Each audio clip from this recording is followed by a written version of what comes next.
So let's get started with episode 42. Because a crack team like us, baby, we were Bjorn to run. We're going to get sued if I keep going, actually. This is going to get intense. I swear I was Bjorn on the 4th of July. But I'm telling you, if we see any more anti-theophanites, they're going to be Bjorn asunder. Well, listeners, I hope you're ready to be Bjorn again. For the first time, I wear this crown of Bjorn's.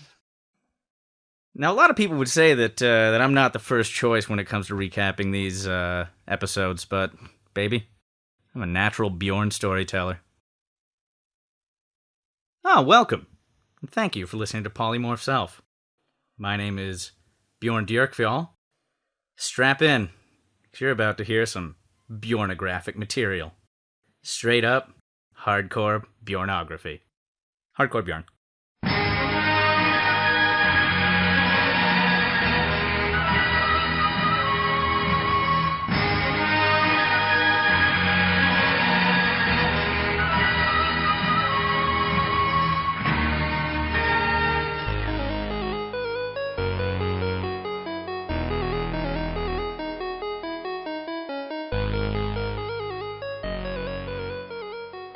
Previously on Polymorph Self.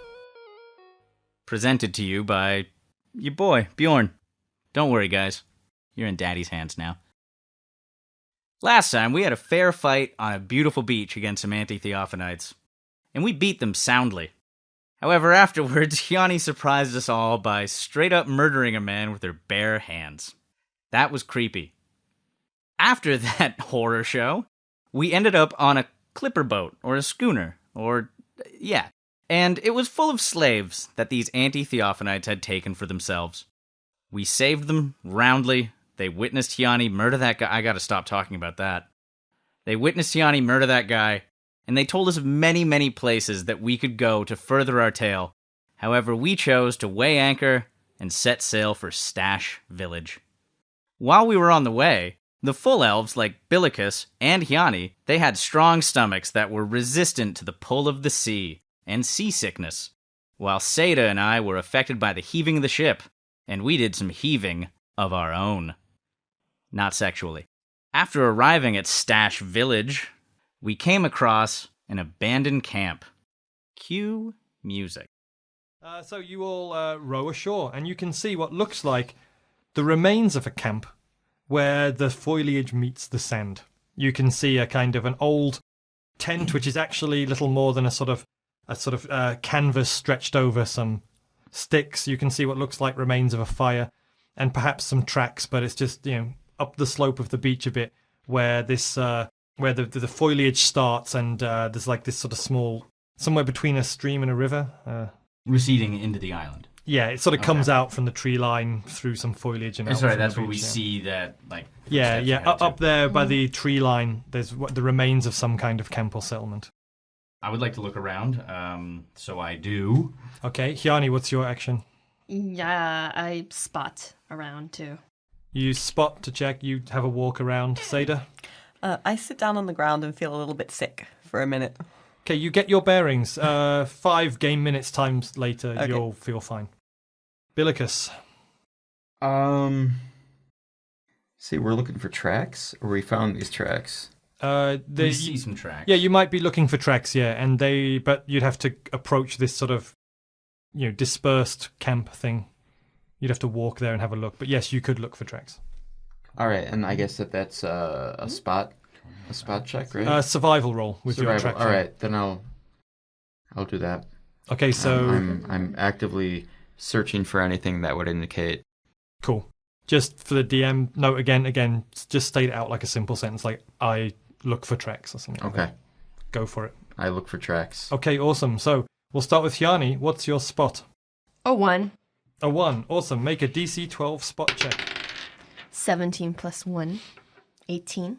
You see that you can see looking around just beyond that camp on the river I told you. You look again, and the breeze moves some of the foliage where the river enters the area, and you see a boat, some kind of river boat moored there and sort of covered in in sort of palm leaves and stuff.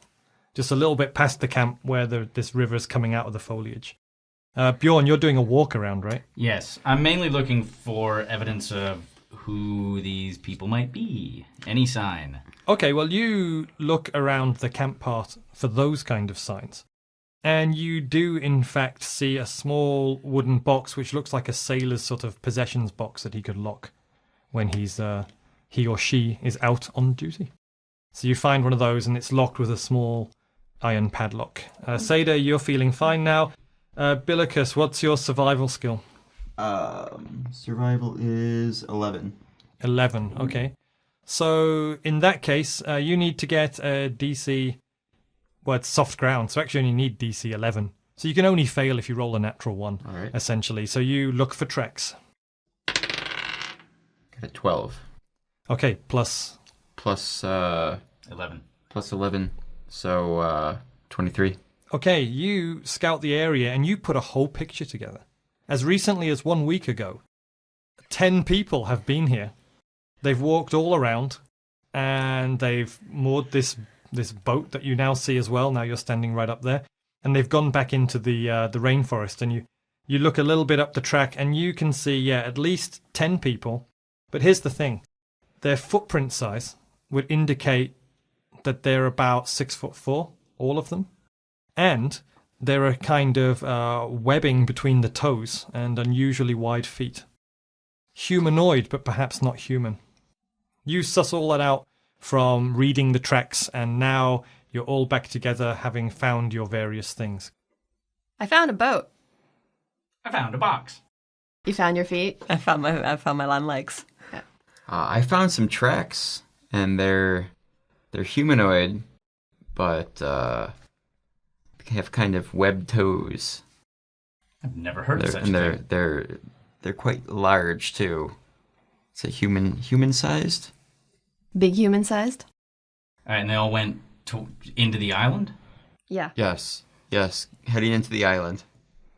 All right, while I listen, I'm unlocking this box. What's your open lock skill?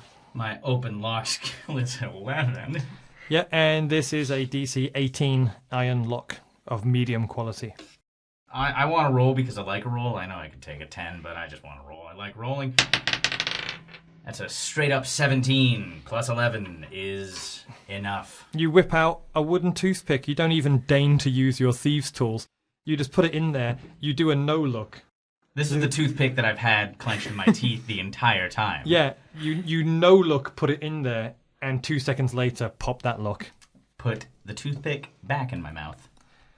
The box opens up. In there, you find a small leather-bound journal, some ink and some quills, and 5 gold pieces. Guys, I got quills. I count them. They're multiplying.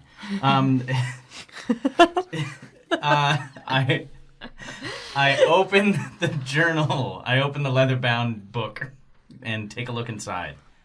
Okay, DM side note, I'll edit out. I don't know that reference. I got Grease. quills. They're multiplying.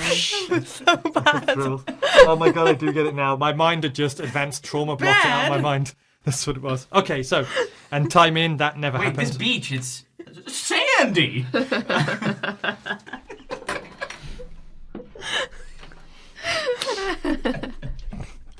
It's late and hot. Oh, okay. Okay, yeah, so you... I opened the leather-bound book, and...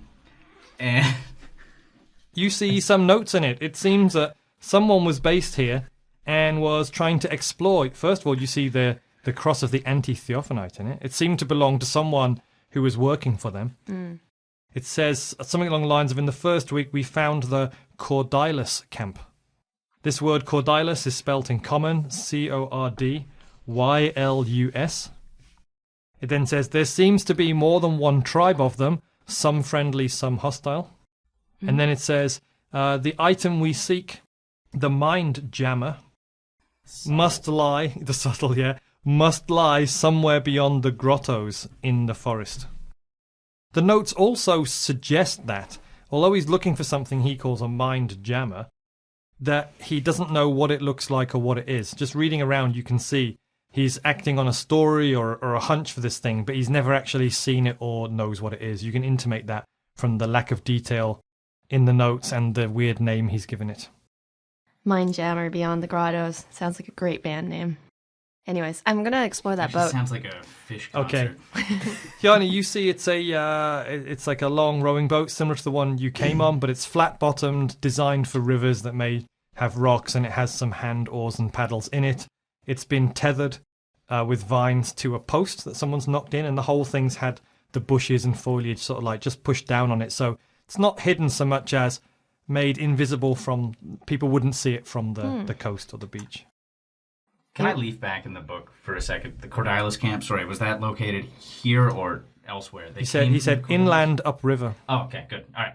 Hey, this boat could go upriver. I think we should use it to go up with It's got a real nice flat bottom. Yeah. Seyda and Bjorn no longer feel seasick at all. Great, let's get river sick. Okay. All right, I get into the boat. Billicus, now and again, the sun glinting into your eyes, the sweaty, fetid mess that is your hair and skin. You just sort of, nothing bad's happening yet, but now and again you'll just sort of come around and realise that you'd zoned out for 5 minutes as your head is overheating and stuff. You're getting these odd little moments of dizziness, but nothing too bad. Okay. All right. Okay, so you are at this camp. That's what you found. Oh, did I mention there was 5 gold pieces in that box too? You did not, but ching, ching, ching, ching, ching. Excuse me. Oh. Okay, I clear the brush from the boat and then I get into the boat. Come on, guys, let's go upriver. I get into the boat. I also hop into the boat. Yeah, I hop into the boat. Yeah. Oh, you all notice, by the way, a really nasty stench emanating from Billicus's head. Even Manto, your wolf companion, is keeping a little bit more of a distance than usual. Puts one paw over his snout. Like, yeah, I know. He's doing his wind sniffing, and occasionally he'll just like pause and give a head ruffle shake and then continue. Yeah. So you're in the boat and you start to row it upstream. It's mid-morning on a beautiful sunny day in the islands. But you can see, as you approach the tree line, this is a classic rainforest. In fact, jungles are only, thick where the sunlight hits them. But once you get under the canopy, there's, actually not that much growing under there. It's more like a huge, high-ceilinged green grotto. And it's usually the ground is full of sort of decaying small leaves, foliage, and lots of insects, actually. So once you sail into this tree line, you find yourself in this kind of almost like green, sort of dark green, dim cathedral type high-ceilinged arched area, but made of nature. Gorgeous. Yeah. Now and again, the sunlight pierces a part in the canopy up high, and you get these sort of dusty sunbeams coming down, and it's quiet, and you hear the chirping of insects as you sound like a stripper name. Yeah, as you're sort of like rowing upstream into this jungle now, but it's all sheltered as a canopy over you, essentially. And you're going through and through, and after about 10 minutes of this, you notice it's really quiet in here. But up ahead, somewhere up ahead, you can hear sort of like rushing and splashing. I think there might be a waterfall. Let's not chase it. No, you should definitely not go chasing waterfalls. Judging by your basic knowledge of geography, which is you're at sea level heading inland, if there is a waterfall, you're going to be at the bottom of it rather than the top of it. So we're forced to stick to the streams and the rivers that we're used to. Well, we're going to have it your way, Hjani. Nothing else. I did know that reference. All right. But I should be more ashamed of knowing that rather than not knowing the other one, right? Yeah. Anyway, eventually you break out into daylight again, and you find yourself at the foot of a long cliff inland in this jungle. So the trees break, the river splits into two, and looking up this huge 200-foot cliff, you see twin beautiful waterfalls, sort of like thin, that get away from the rocks and sort of just like fall down through the air, forming two pools at the base. And it's a rocky cliff, but like, plenty of like crags and stuff on the way up. It's really high though. At the top you can see the vegetation again, and it kind of stops here. And there's a kind of island made between where the two waterfalls fall down and then meet to form one stream. And this is obviously as far as you can take this boat. So you're on this this sort of like small island between the two waterfalls at the base of this huge cliff. Okay. How climbable does this cliff face look like? Obviously, it's very high, could be loose, and it's kind of dangerous, but there are certainly crags, handholds, and all kinds of things to try climbing. All right. Wait. How did the anti-Theophanists get here then? Did they just walk upriver? All right. Anyway, let's. Seyda, you are gazing upon the twin waterfalls. I just want to say that this is a really good idea to come through this portal. I've had a really nice time. We're getting a tan, we're in a jungle, and I'm going to try and climb that cliff. Best vacation ever. I attempt to climb the cliff. Okay, what's your climb skill? 6. Okay, and this is a... you know what, I'm going to make this super fair. I'm going to take the player's handbook from Billicus. And while I do so, what are people talking about in continuing in the vein of taking in this setting? Do you think there's another boat around here that might be hidden? Like another flat-bottom boat, maybe? Do you think when we get back to town, we can charge people to go through the portal? Do you think that my mask looks awesome? Looks good. Smells terrible. Yeah, it does smell pretty bad. Have you ever thought about washing it? There's a lot of water around here. There's a waterfall right here. Yeah. Yeah, take it off and just give it a rinse. All right. And maybe You'll be your hair laughing. while you're there. I'm sorry. What? Just saying, it's been in that helmet for a while. All right. I'm gonna wash this thing off. It's kind of funky. A little bit. Okay, and any surface with adequate handholds and footholds, such as a very rough natural rock surface, or a tree, or an unknotted rope, or pulling yourself up when dangling by your hands is DC 15. Okay. Now, it's really high, and you're going to have to climb it in 3 stages. Do we have any rope? I have rope. How much Well, rope actually, do you have? I have rope. I can make rope. You're in the jungle at a tree line. There is actually plenty of things to make rope out And with a of. guy who can make vines just shoot up out of the ground. Oh, that's true. If you want to pin people down. Oh, there are the suppose- pinning vines. I suppose I could. That was very meta, but very fast too. Detect plants to see if there's anything that would be suitable for making a rope out of. Okay, go ahead and cast it So and see what happens. I cast detect plants. Okay, Billicus looks up at the tree line just behind you that you just emerged from. He sort of stares, and you all don't know what he's doing. He's just kind of giving it a stare. Then he kind of waves his hands, and in your mind, you're like seeing all kinds of plants glow colors, like you're tripping your way, through the jungle, almost out of your body. And then, like you guys see, like some of them just moving a little, just as if the breeze blew them, and then it becomes apparent there are loads of creepers and vines hanging down there, and you see them all, and you immediately spot enough creepers and vines to make a single rope that, provided somebody gets up there first, would be able to be pinned to this cliff and make it an easier climb for the non-climbers. Out of curiosity, how tall of a tree can you become? That is a good question. 200 feet? I don't know the. Probably not 200 feet.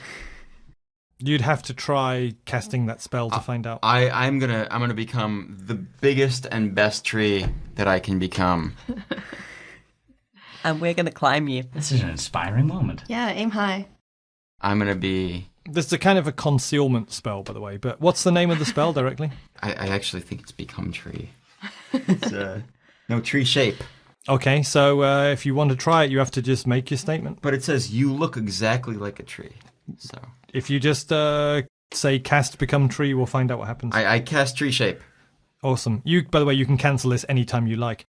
Before your eyes, Billicus starts to shimmer and twist and become a weird blur. He becomes sort of brown and green, and he starts growing. And then before you is a tree.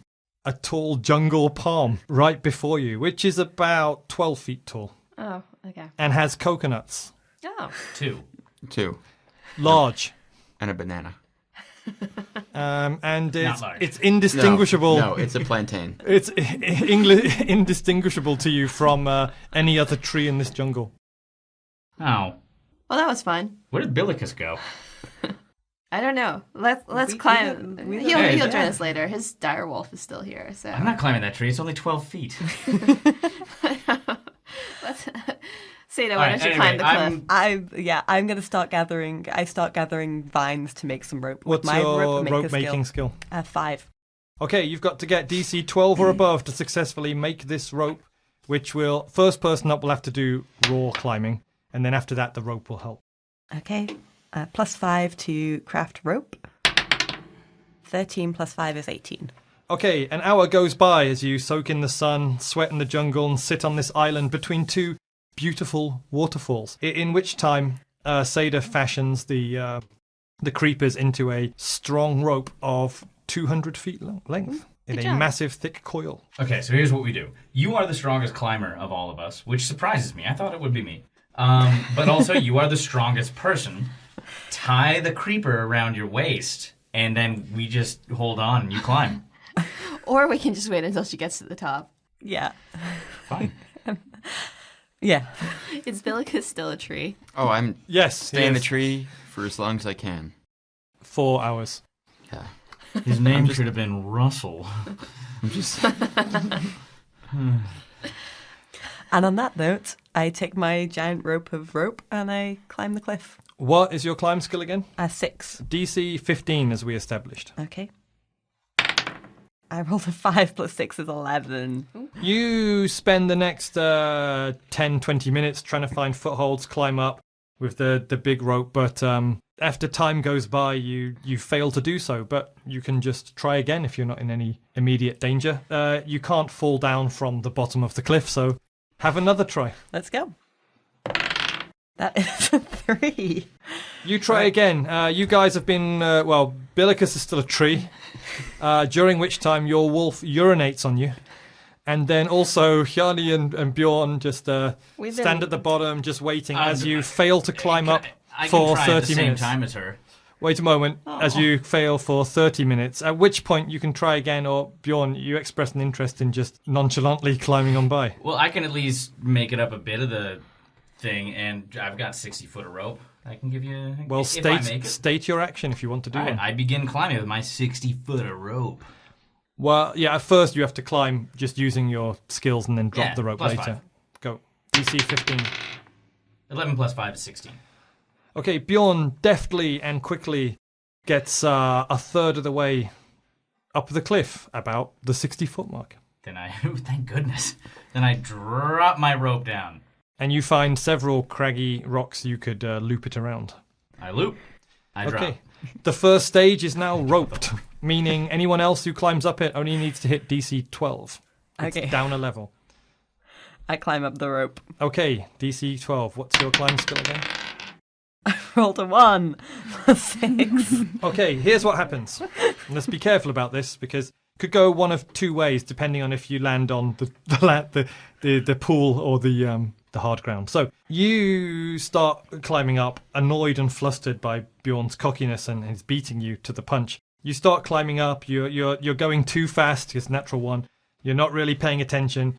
You almost get up to the 60-point mark to catch him up. And you look up to give him a glare, you lose your footing, a rock comes off in one hand, you flail with the other, and you fall 40 feet, which is normally 1d6 for every 10 feet, right? But we're going to make a dice roll. Odds, you land into the water because you're by the pool, which stretches out beyond the waterfall. Evens, you hit the ground. So I'll let you roll a dice of your choice. I guess, come here, D6. Odds is the ground. Odds is water, Odds evens is the water. ground. Okay, come on. I rolled 1, yay. Okay, you splash down relatively unharmed into the water. That's look like fun. All right. Bjorn, would you like to climb further? I don't have any more I rope. can Yeah, you can tie climb without rope. my rope to the other rope. And You then can- take Oh, it. yeah, You can swim. Yes, I grab my end of rope, untie it from the crag, and carry on up top after she has tied her rope to my rope. She's at the bottom. She tied her rope to mine. I see. Okay, so make the next climb. Now, you've already succeeded once, so your own difficulty level goes down. DC 12 for the next third. All right, and again, my climb skill is +5. That's a 6 plus 5 is 11. Okay, so what I'm going to do is you get up the next one, but you also hit a snag. A rock comes off. I'm going to give you a reflex save to not, just go falling all the way down. All right, So what's your reflex? +7. And you've got to get 15 or above. 19. Okay, so you start to fall. Everyone looks up with bated breath, apart from Billicus, who is a tree. And you're way above his height. You slip, you start to fall. At the last minute, you reach out, catch something, and actually end up doing a one-handed hang. And you just look back. I glare. I'm not that impressed. I sway slightly in the breeze. I'll take that as a good sway. Okay, and now you just have to get a 10 or above to finish the climb. All right. Again, that's +5 on climb. 4 + 5 is a 9. Okay, so what's going to happen is if you fail this reflex save, you're really just going to this is going to be Fall to my really bad. Well, if you hit the water, it's going to be the world's greatest cliff dive that's ever been seen, considering the pool's not that deep. But I mean, if I hit the ground? Well, if I was playing strictly by the rules, you could take up to 18d6 damage, but do you have any items to help you? Does Billicus have spells? I make... Oh, you're I'm a tree. It's a tree. I make... Oh. A parachute out of tapestry. Oh, you have the tapestry right I now. still have it, of course. Well, let's see if your reflexes save you. You got to get 12 or above a reflex save. What's your reflex save? 7. Okay, you see him floundering, knowing that if he doesn't catch a foothold or a handhold, he's going to take a big fall. Bjorn, roll the dice. I gasp. It's 15 + 7. You catch yourself at the last minute, pull yourself up, and stand at the top of the cliff. At which point, nobody else sees this. You see that just on top of the cliff, there's like a large clearing where like a river sort of splits and hits falls over the cliff. There's a really large sort of another sort of like island in between it, and the tree line is beyond that. And you see that when you pull yourself up and stand up, you're looking at an encampment which has about 10 6'2" humanoid lizard people with like thick scales and primitive spears and clubs, and they've got a little sort of encampment going, sort of chattering amongst each other in raspy, lizardy language. They haven't looked round and seen you yet. You just sort of pull yourself up, and it's about, I'm going to say, like 40 meters ahead of you. Sort of in this island between the fork, they're all sitting there, sort of quietly, sharpening. Clear, barren island? Yeah, it's got like long grasses and foliage, but it's the jungle tree line is beyond it. Yeah. And they're kind of like sharpening spears, talking in quiet tones, eating rats on sticks and stuff like that. And they haven't noticed you at all, but that's what you see when you pull yourself up to the top. They're just broing out. Okay. I secure the rope quietly. So what? Tell me your whole actions that you're going to try quietly. I secure the rope quietly and give a very theatrical face down the mountain, down the cliff. Okay, let's use your move silently roll to see if you can pull this off without drawing attention to yourself. +9, move silently. Okay, and they're 40 meters away from you, and there's 10 of them, and there's no real cover apart from some long grass, so it's DC 20. Jesus. But you have +10, did you say? It was move silently, and what did I just say? +9. 9, okay. 8 + 9, so not quite. Okay, so you're on top of the cliff. You guys look up, you see him standing there. He's putting his hands to his face in what you can just about make out as a kind of shushing thing. You're a tree. Manto, the direwolf companion, looks up at you and pants, like with his tongue dripping out cutely. Oh. And you start like tying the rope on, looking over your shoulder, keeping the grasses over you, and you stand up. You turn around to look back, and you see they're still right over there, but all 10 of them are just kind of like double taking at you.